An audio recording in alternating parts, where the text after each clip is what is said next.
Magandang araw Pilipinas, ako po Sen Yui ng Watch News.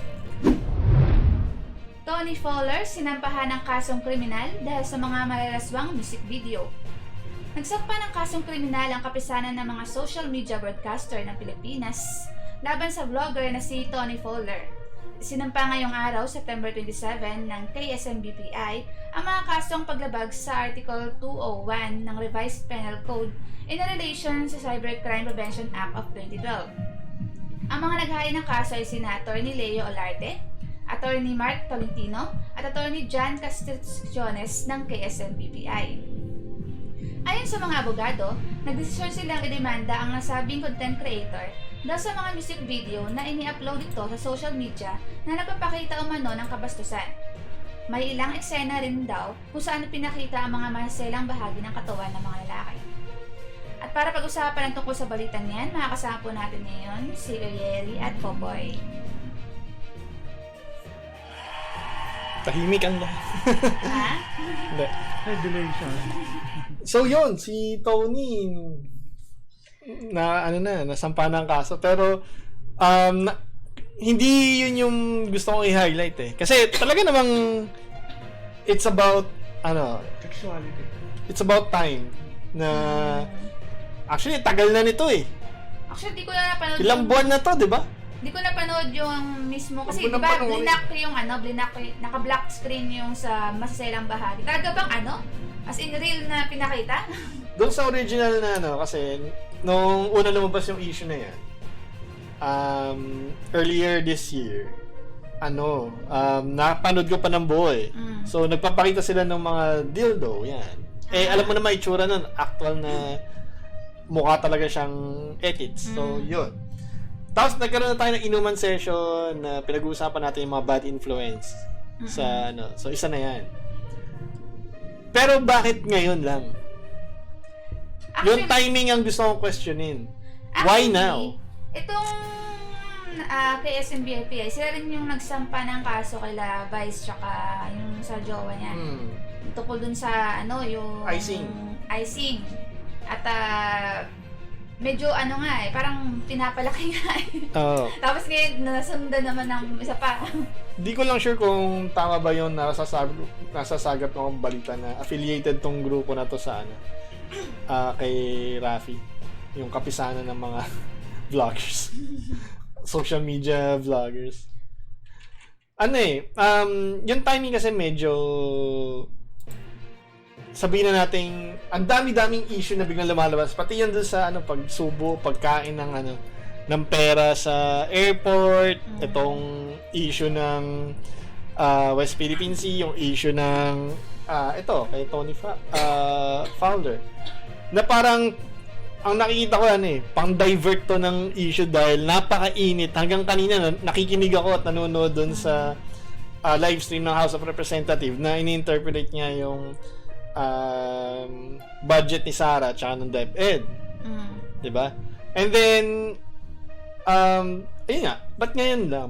Ba't ngayon pinapaputok yan? Tapos sunod-sunod din ngayon, naman, si Joey De Leon meron din sa MTRCB na alam naman nating malamang walang mangyari lang din doon.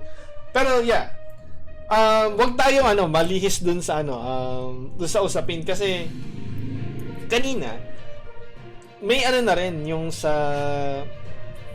nabuksan yung sinasabing paano ngayon yan ang napagkasunduan yata i-forward sa mga ahensya pumaprotekta sa West Philippine Sea yung budget ni na Intel Fund ni Sara. Na mamaya may separate tayo news. Pero ibig ko na sabihin, itong issue kay Tony Fowler, hindi dapat tayo masyadong okay, sige, pag-usapan natin. Pero wag tayo dito tumutok kasi hindi ito yung pinakamahalagang balita. Ngayon, bakit natin itong binungad? Kasi aware na rin yung mga tao. Nakikita ko doon sa comment section nung nilabas siya nung Philippine Star yata ako ito nakita yung comment section, sila mismo sinasabi, oy, baka nililihis lang tayo sa sa usapin ng confidential fund, pati yung sa issue ng mga kulto-kulto na ganyan, baka mamaya ganun din yun. So yes, pwede natin pag-usapan, but still wag ito yung maging dominant na pag-uusapan lang natin. So kayo, ano yung feeling nyo dito sa ano na to, sa issue Yung ni sa Tony? ano kasi, dahil matagal na nga baka kasi dahil pinag-iinitan nila yung kila Vice tapos para lang masabi na hindi sila hindi Bias. sila masyadong hindi bias at Para di halata. etc.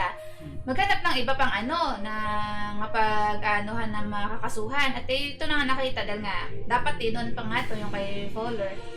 Yun ang sa kanyang na Pag-initan.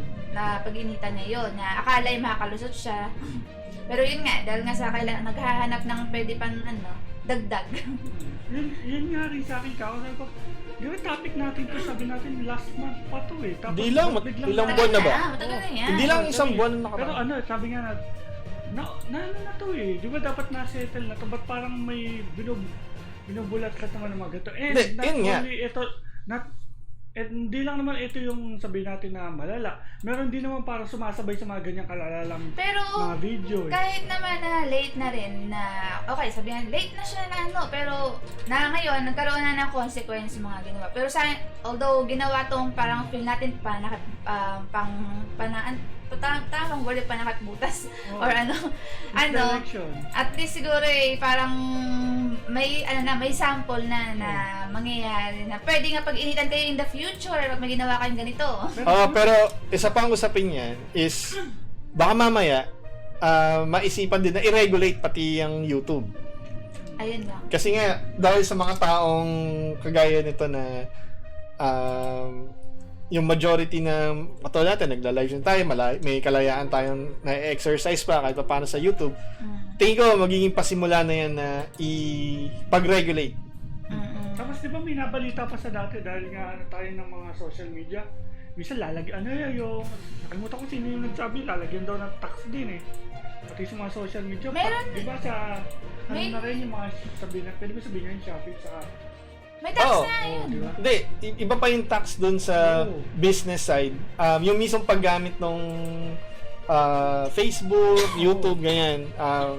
Gustong Pero alam ko, di ba, yung sinabi yun, di ba may issue pa yun eh, yung pa yung mainit-init, parang dinadivert na naman eh, no? Ang mga, sabihin natin, ang mga Pilipino, nadadala sa mga ganyan Oo. eh. Yung tipo, Kaya, katulad niya nabubungklat na napakadaming biyahe ni Bongbong. Tapos, yung investment naman, di naman ganun kalaki yung naipapasok niya. So, kine-question ngayon na kailangan ba meron siyang 1 billion traveling Expenses. budget for next year. tapos magugulat ka na, may balita na, anong kinalaman nito dito? 1 billion. Diba? Kaya, Magka-around the world.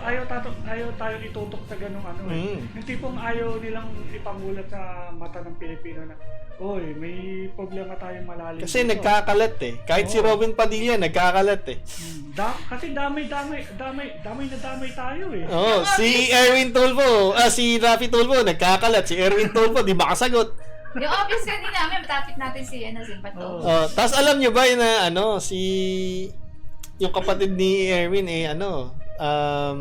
meron na naman bagong issue nung siya ay DOT secretary, si Teo.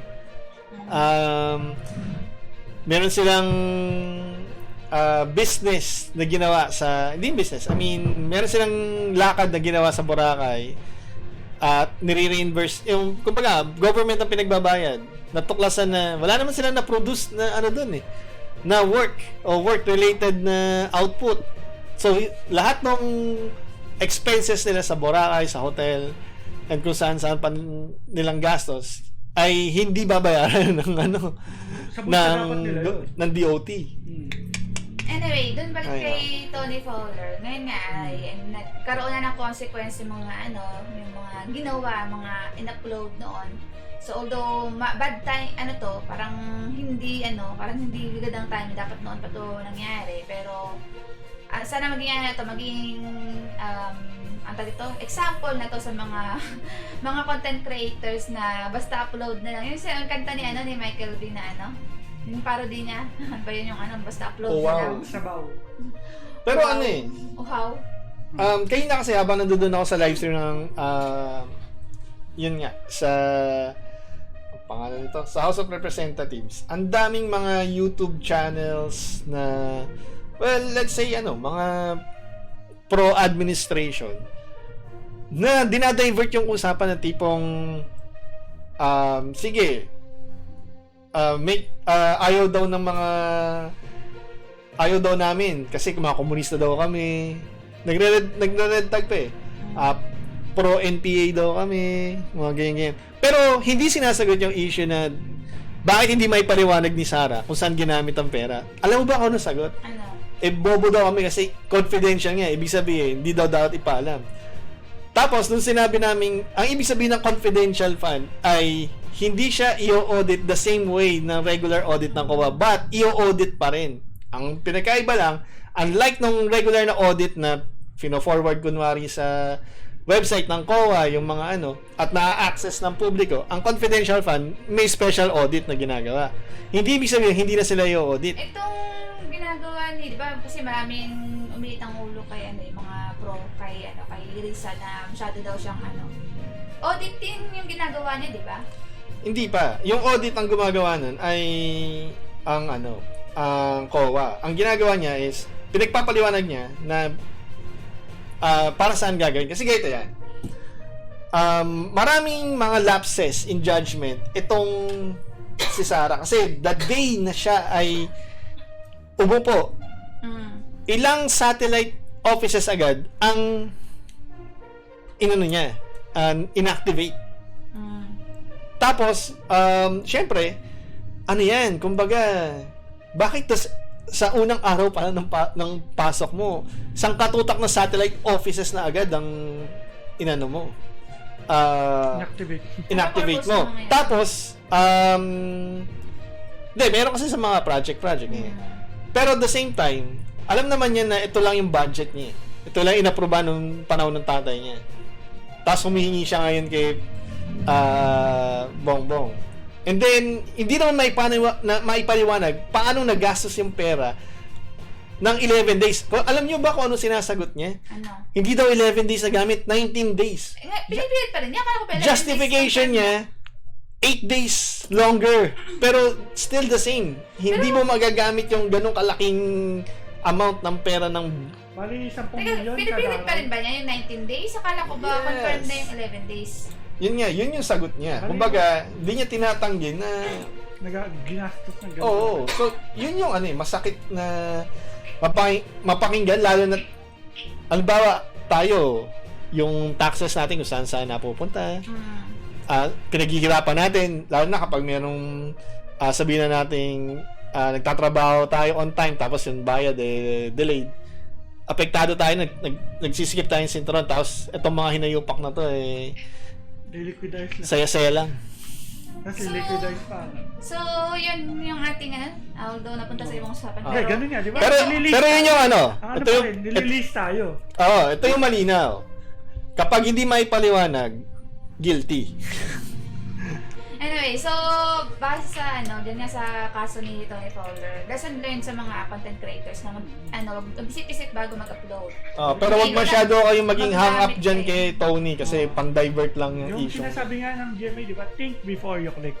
So, yan po ang ating balita para sa usaping yan at para sa iba pang balita, manood lang po kayo dito sa FPS Media NCA, sa Facebook at sa YouTube.